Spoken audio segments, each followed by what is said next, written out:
地铁上，男人悄然在我面前拉下裤链，没见过这么好的东西吧？我瞥了一眼，确实没见过这么小的。他破防崩溃，当众甩了我一耳光。太好了，我这应该属于正当防卫，可以打了他吧？眼前的男人一身膘肉，肥硕的胸口不断往我的脸上蹭过来，一股令人作呕的气息扑面而来。我默默往旁边挪了一步，谁料想我挪一步，他跟一步，像一块甩不掉的牛皮糖。本来要挤地铁去医院拿药就已经很烦了，还能遇到这传说中的地铁狼，我下意识的就想给他一个耳光。就在我的手扬到一半，突然想起医生的嘱咐，冲动的时候就开始数羊，数到100就不想嘎人了。我默默数完了羊的108次死法，感觉情绪确实稳定了很多。可是男人却更加得寸进尺，当着我的面拉下了裤链，得意洋洋开口道：“小姑娘，没见过这么好的东西吧？”我瞥了一眼，眼睛审视了很久，无比认真且客观的评价，确实没见过这么小的。我说的是大实话，可这个男人却不知道为什么脸瞬间涨得通红。他扬起手，狠狠地甩了我一耳光。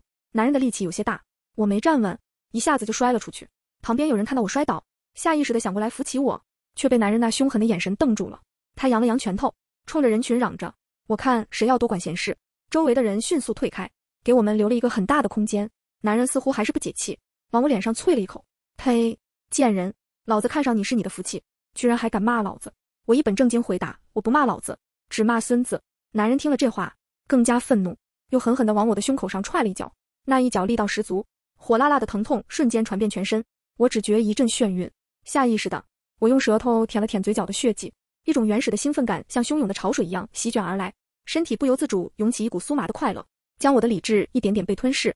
我咬着牙，艰难地从怀里掏出小药瓶。不行，要忍住，在公众场合嘎人是要上社会新闻的，万一院长看到了又让我回去怎么办？我刚想把药往嘴里送，就被男人一脚直接踢开，那些药丸咕噜噜地滚得很远。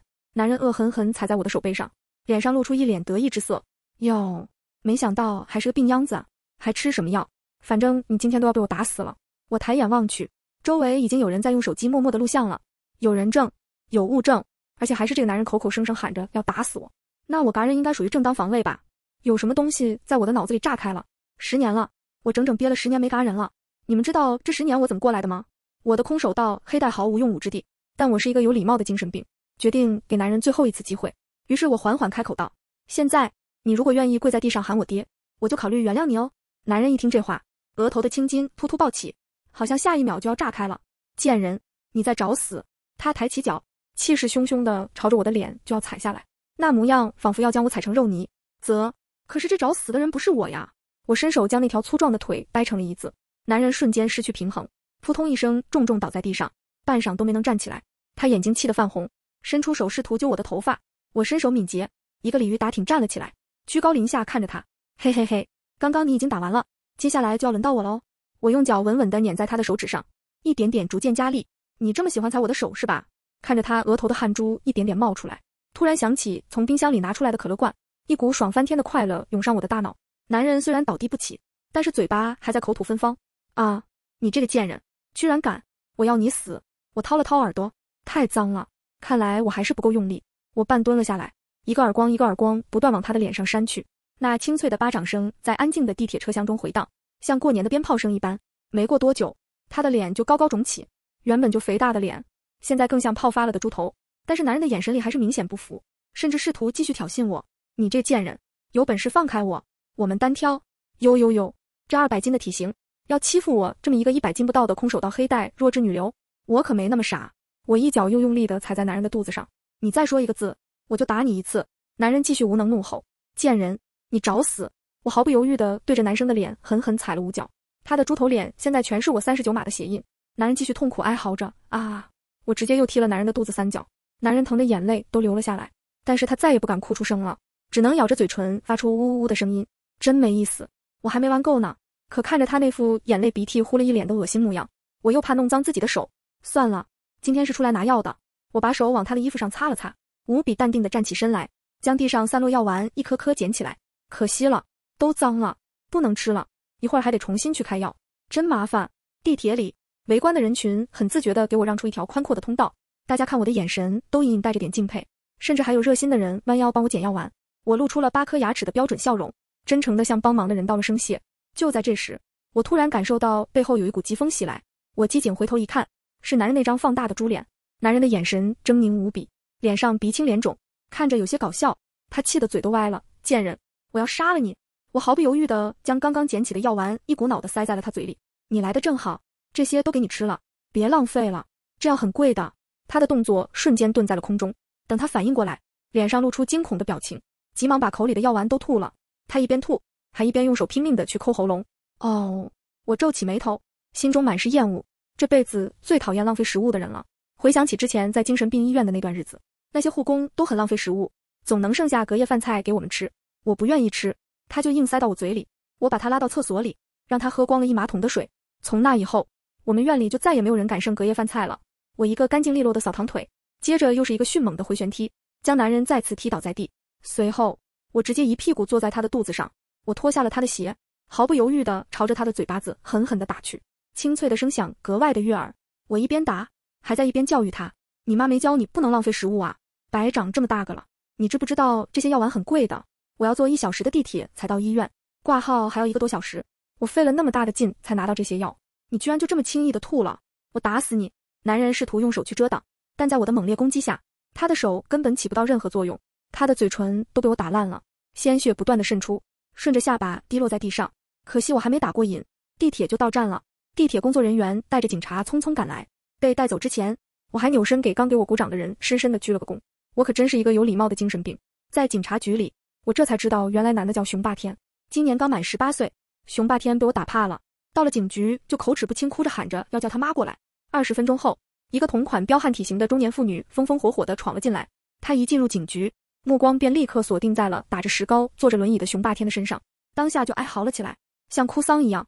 妖兽哦，他只是个孩子，到底是谁把他打成这样？熊霸天一见到女人，瞬间有了主心骨，努力想要缩在他妈的怀里找安慰，但是他的体型实在太大了，差点把他妈都快顶飞了。可他却丝毫没有意识到这一点，撅着嘴指向我，用带着哭腔的声音道：妈妈，就是他打的我，天天好疼疼。熊母看着我翘着2郎腿坐在一边事不关己的样子，当下也有点愣神。或许他确实没想到，我这么一个看着弱不禁风的女人，是怎么把他200斤儿子打成这样的吧。他的眼神中流露出明显的迟疑，不可置信再三确认着：霸天，你这伤真是他打的？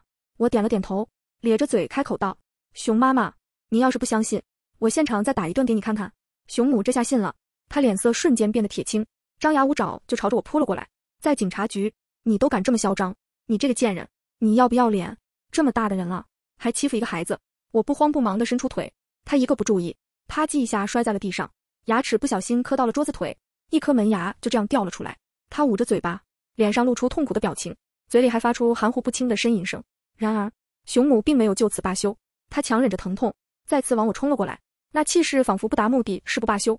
我毫不犹豫地伸出了一脚往他胸口踹去，这一脚看在他是长辈的份上，我只用了5成力气，他却痛得捂着胸口倒在地上，不断地哀嚎起来。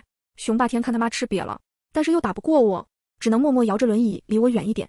直到警察同志出来后，熊母才有了底气，他缩在了警察同志身后，指着我哭喊着：呜呜，警察同志，他刚还打我，快把他关起来，让他牢底坐穿。我扬起手，不卑不亢地说：警察同志，我也要报警。熊霸天在地铁上性骚扰我。熊母气急败坏地往我脸上啐了一口：呸，我还没说你勾引我儿子呢，我儿子还只是个孩子，他懂什么啊？怎么地铁上他不骚扰别人，就只骚扰你了？肯定是你的问题。我摊了摊手，把网上正在疯传的地铁判官的视频递在他面前。熊母好像选择性眼瞎一样，他完全没看到他儿子骚扰我以及对我先动手的画面，只看到了我暴打他儿子的全过程。他顿时心疼的嚎啕大哭起来。霸天只是个孩子，你怎么能下这么狠的手啊？你要赔偿，最起码20万，不对，30万。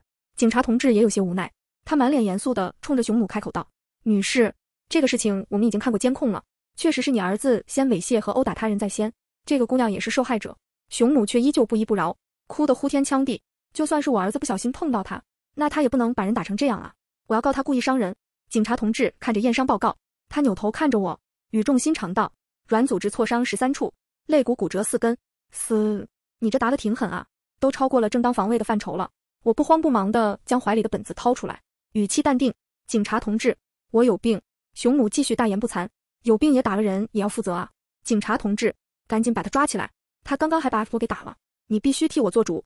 警察同志认真查看完我的病历后，深深地叹了口气：哎，他还确实是不用负责。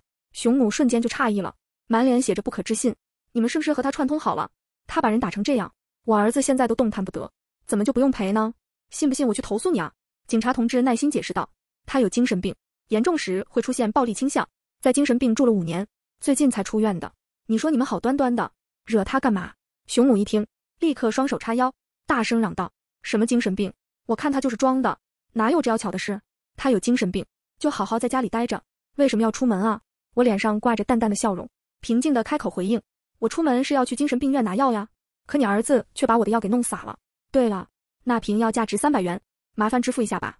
熊母气得暴跳如雷，他指着我的鼻子破口大骂，唾沫星子都快喷到我的脸上了。你这个小贱人，把我儿子打成这样，还要我赔钱？凭什么？我依旧保持着乖巧的模样，轻声说道，凭你们没有精神病啊。警察同志清了清嗓子，试图让现场的气氛缓和下来。女士，从法律角度来讲，他在发病期间的行为确实可以免责，监控也清楚地显示是您儿子先有不当行为才引发了后续的事情。本来你儿子要处以15日拘留，但是考虑到他现在的伤势比较重，所以这次先交1000元罚款吧。我有点惋惜，只是罚款啊。熊母还想继续争辩的时候，警察同志给他使了个眼色，压低声音说道，女士，精神病嘎人不犯法的，你还是别招惹他了。熊母无奈地抿了抿嘴，满脸的不情愿，但最终还是没再说什么了。他签完字后就要推着熊霸天的轮椅往外走，我在后面着急喊着，熊妈妈，你还没赔钱呢。熊母狠狠丢给我400块钱，然后气冲冲地走了。我心里想着，总不能占别人便宜啊，下次见面再把40块的药喂给他儿子好了。只是没想到下次见面竟然来得这么快。1个月后，隔壁搬来了新邻居，我听到一阵阵咒骂声，那声音有些熟悉，下次再让我遇到那个颠婆，我一定要她好看，害老子在医院躺了1个月，憋屈死了。我心中一动，探头一看，太高兴了，熊霸天竟然成了我的隔壁邻居。我笑嘻嘻地和他打了个招呼，你好啊，我们又见面了。熊霸天的脸色瞬间僵在了脸上，眼神中闪过一丝惊愕，随后被愤怒所取代。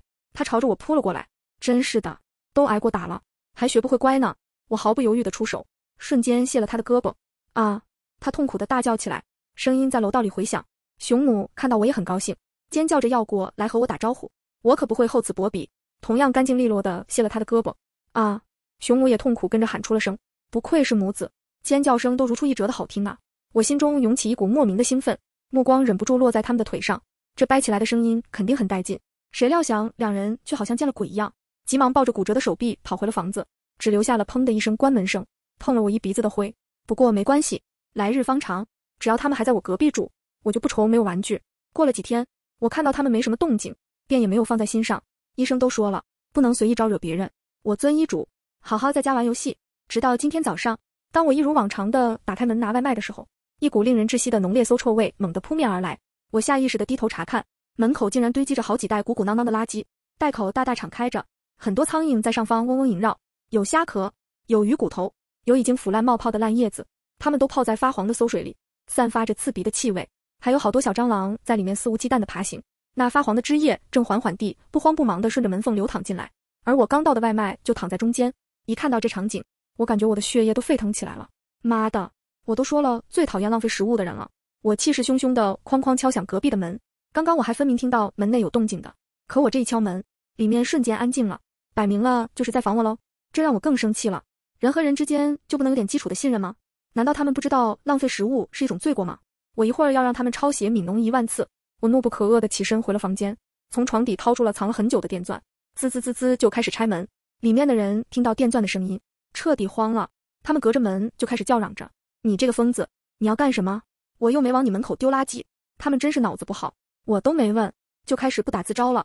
我丝毫没有停顿，全神贯注地操作着电钻，不到10分钟，我就成功地把门给拆了。刚把门推开，还没来得及反应，我就被熊母猛地扑了过来，一个措手不及，手里的电钻就掉在了地上。正当我想去捡回来的时候，脖子处突然有一阵冰冷的触感。熊霸天阴沉着脸，将菜刀搁在我的脖子上，这次是你自己主动送上门来的，正好咱们新仇旧恨一起算，我这也叫自卫，不犯法。接着他扭头看向熊母，语气中带着一丝得意，妈，你别怕，现在我们2个人，他拿我们没办法，估计是之前见识过我的战斗力。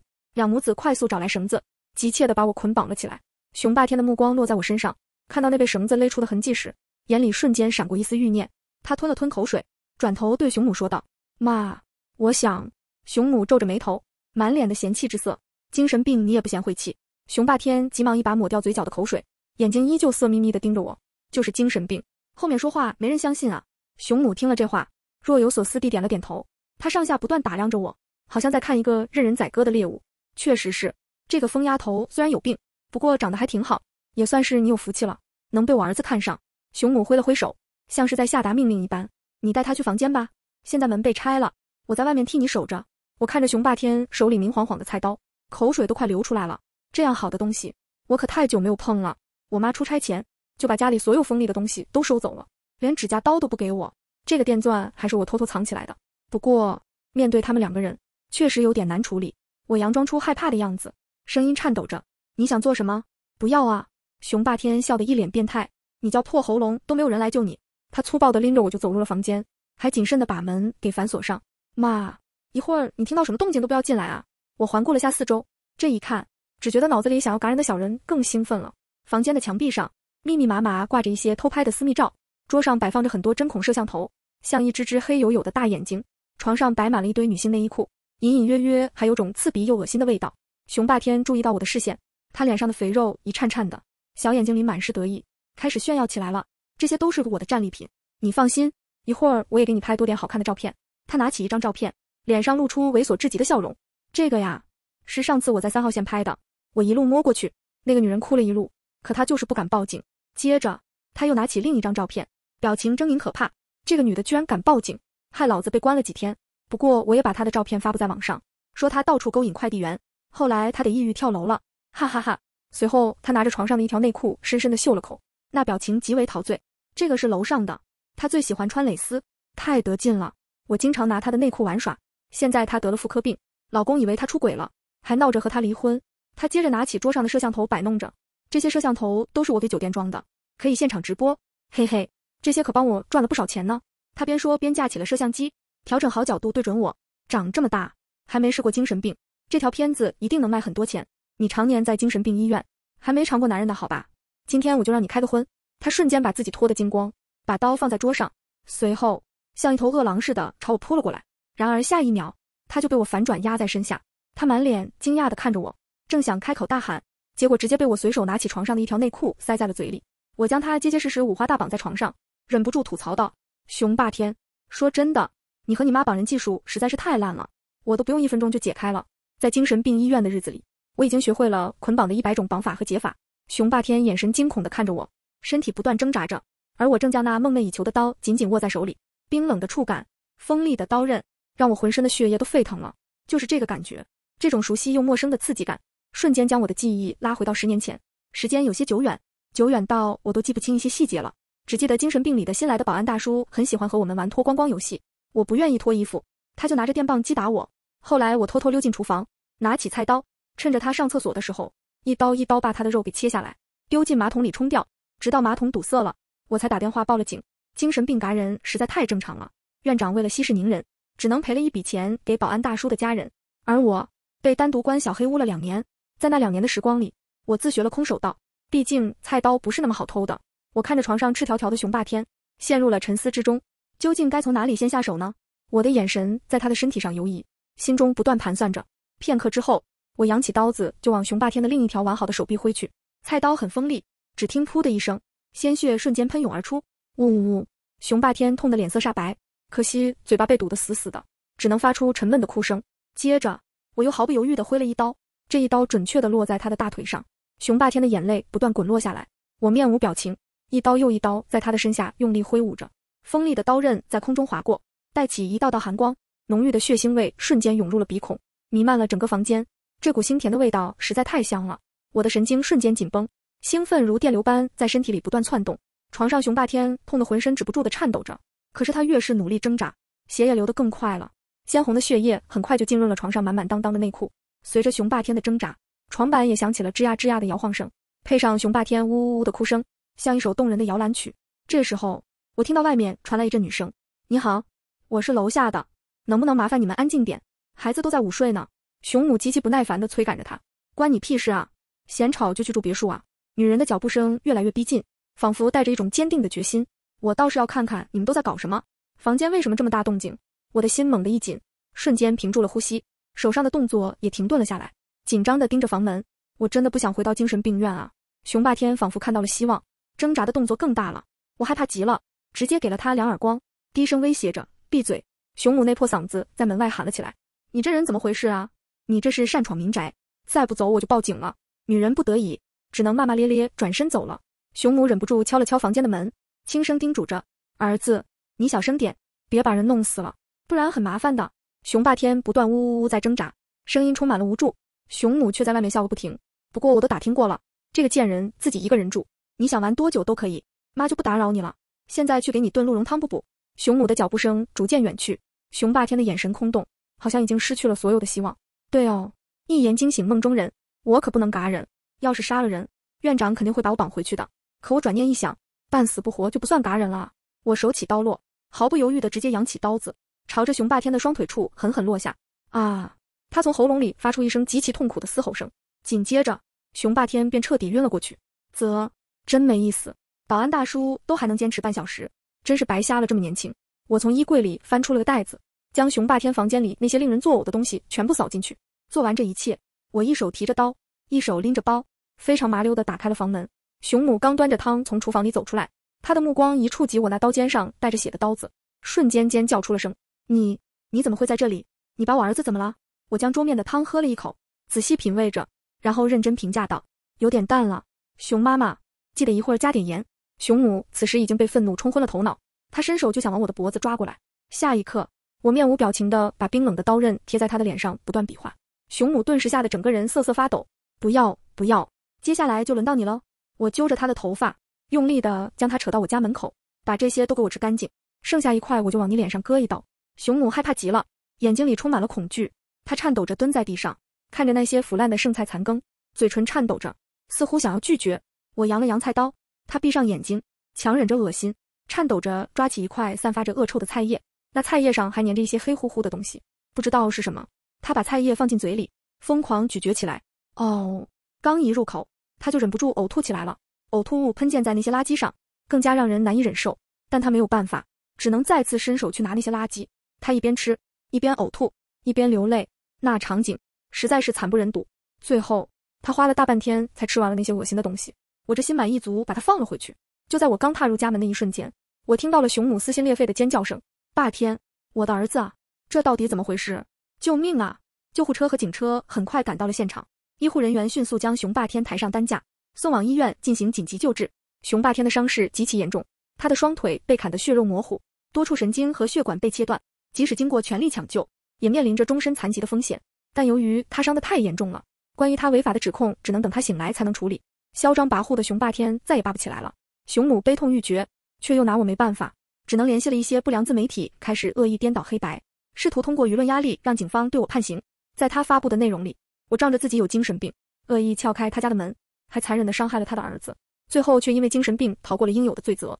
这个博主为了博眼球赚流量，很会剪辑和营销，仅仅用3言2语就把我塑造成了一个无故伤人的精神病患者。瞬时间，网上掀起了巨大的舆论。我随手打开网页一看下面的评论，各种指责和质疑扑面而来，真的很不公平。仗着自己有精神病就可以为所欲为吗？我们正常人遇到这些人就只能自认倒霉吗？因为是精神病才要加大惩罚才对，他都是精神病了，死了又怎么样？至少要关在精神病院里吧？为什么能在社会上晃荡？天啊，我们就住在一个小区，我好害怕。现在我们联名要把他赶出去，大家都在愤怒地指责我。熊母真是个傻子，以为找一些断章取义的媒体就有用吗？我等到舆论发酵到最热烈的时候，将熊霸天的那些违法证据全部公开。这个时候，我的地铁判官的视频也被热心网友顶了上去，舆论彻底反转，大家的评论一下子就发生了翻天覆地的变化。太帅了，我的姐，这哪里是精神病啊，简直就是侠女。这个人真的很恶心，我在3号线碰到他好几次了，但是每次他都是被关几天就出来了。看到他坐牢，我真的很大快人心啊。听说警察已经提起公诉了，但是他现在还昏迷不醒，所以没办法出庭。最终经过调查，熊霸天偷拍视频上百部，获利了几十万，构成制作、贩卖淫秽物品牟利罪，被判了3年有期徒刑缓刑。但是他需要在医院躺上半年时间才能送去监狱服刑。警察也对我教育了我整整1天，说如果我下次再出现这种行为，就要送进精神病院了。我走在回家的路上，心中有些懊悔，早知如此，当时我就应该多割几刀了。自从熊霸天住院后，熊母现在整个人就神神经经的，每到夜深人静之时，他总喜欢在我的隔壁半夜敲鼓，那沉闷又没有节奏的鼓声在深夜显得格外突兀，敲得我脑子里的小人不断在躁动，烦死了，真的是烦死了。我知道这是来自熊母的报复。自从上次熊母被舆论反噬后，他就整天把自己憋在家里，不愿意出门了。他整日对着我的房门念念有词，像在念咒一样，甚至将花圈摆在门口对着我，好像是通过什么法术将我给灭了一样。我怀疑他是不是也有精神病，可惜我的电钻被警察查收了，不然我还真想进他家看看情况。我只能搬着小板凳蹲在隔壁，无聊地等待着。有他的快递，我就帮忙签收，不过里面都是一些符咒什么的，没看懂。打开之后我又原封不动封回去了。别人的东西我看看就好。做饿了，我就点了外卖。在我稀溜稀溜地干完了2碗面后，熊母开门了。我将他属于他的那份外卖递到他手里，一脸和善。熊妈妈，你的外卖在这里。熊母看到我就像见了鬼一样，眼睛里满是惊恐，下意识想要往后躲，可是我眼疾手快，急忙一个箭步钻了进去。这屋子已经大变了样了，满屋子都是我的照片，那些照片上扎着密密麻麻的针，还有一些我之前不见了的衣服，上面还贴着奇怪的符咒，看着怪可爱的。我一脸感动地看着熊母，熊妈妈，没想到你这么爱我，那我就勉为其难这段时间先在这里住下了。正好你儿子也进去了，我可以好好陪陪你，以后我就是你的干女儿。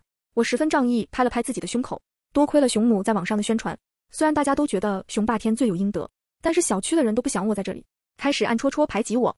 正好我看熊母这个位置就蛮好的，空间宽敞，采光也不错，而且还能省下一笔搬家费。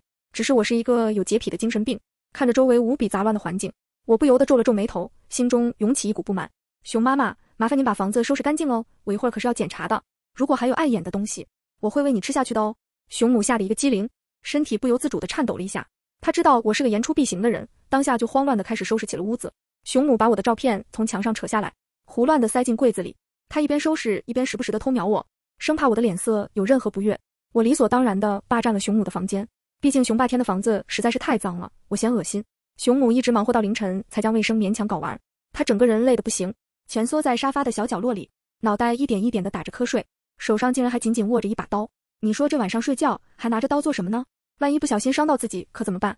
我很是贴心地将他手里的刀抽了出来。熊母突然被惊醒了，他被刀光晃了晃眼睛，脸色瞬间煞白。你要干什么？我都听话照做了，你不要杀我。他的声音颤抖着，充满了恐惧。我笑得格外温柔，举起刀晃了晃。阿姨，半夜了，我想听你敲鼓了，这段时间都听习惯了，今晚你不敲我都要睡不着了。熊母虽然满心不情愿，但在我的逼迫下，只能无奈地拿起鼓槌开始敲鼓。那鼓声在寂静的夜里显得格外突兀，一下一下仿佛敲击在人的心上，脑子里的小人在兴奋跟着跳踢踏舞，太嗨了。熊母敲了一夜的鼓，整个人累到精疲力竭，双手已经抖动的拿不起鼓槌了，而我依旧神采奕奕，瘫坐在沙发不停嗑着瓜子，一边嗑一边随意的乱丢，瓜子壳如同雪花般纷纷洒落。不到一会儿，刚刚整洁的房子又是混乱一片，熊母不得不跟在我后面，又开始收拾房间，只是他全身都颤颤巍巍的，没有一点力气，动作也像按了 0.5 倍慢速键。这次到了凌晨3点，他才收拾完。熊母刚坐下来喘口气，我又让他开始敲鼓。就这样，我们愉快生活了3天了。熊母实在是受不了了，像瞬间老了5岁。他眼下发青，面容憔悴，跪在我面前，哭得稀里哗啦的。祖宗，求你了，回家吧，我再也不敢了。我也想赶紧回家打游戏了，那个游戏我还没通关，怪想念的。好吧，这次就放过他吧。孤寡老人确实不容易，只是到了门口，我回过头，脸上带着灿烂的笑容，看着他那狼狈的样子，心中涌起一股快感。熊妈妈，我明天再来找你玩哦。熊母听到这句话，身体不由自主地颤抖了一下，脸上露出惊恐的表情。当晚，熊母连夜搬出了这个小区，也不知道是谁将我的事迹发在了小区群里。现在大家都不敢提起让我搬家的事情了，因为只要有人提起，我就会甜甜地开口道：叔叔阿姨，我能搬去你家吗？果然，得了精神病，整个人都精神了。